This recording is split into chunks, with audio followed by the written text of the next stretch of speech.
Exclusive licence for patent technology. Extremely valuable to the creative economy of Australia.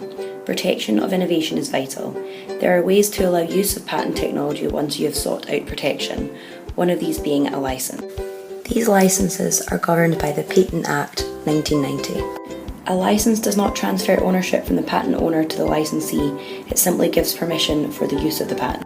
An exclusive licence excludes the use of the technology by any other person. The grant of an exclusive right brings with it the indicia of ownership.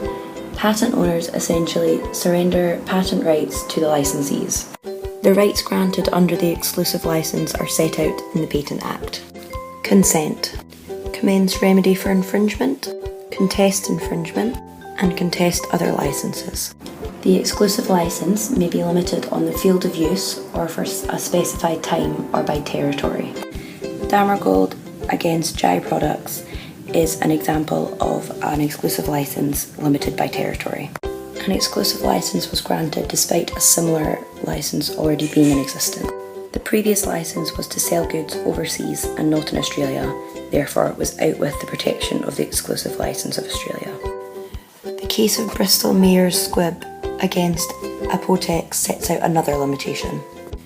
If any rights are retained by the patent owner, then the licensee cannot enjoy the rights granted to those with exclusive licence. The court also defined the right to exploit under Section 13 of the Patents Act as being one indivisible right.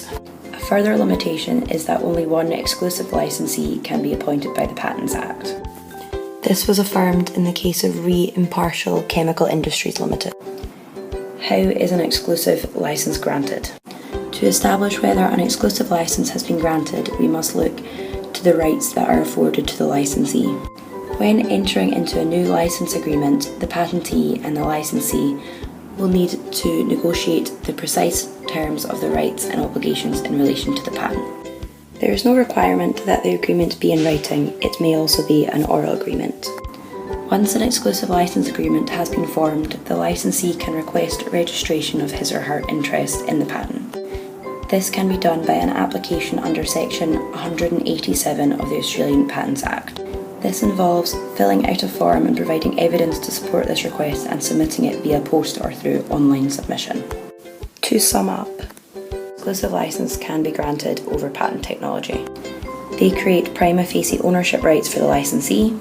There are a number of limits imposed on this type of licence. For example, time, by territory, by limiting the number of licensees. Most importantly, that all rights must be exploited. They can be granted by making an agreement with a patentee and then can be registered with the Australian government.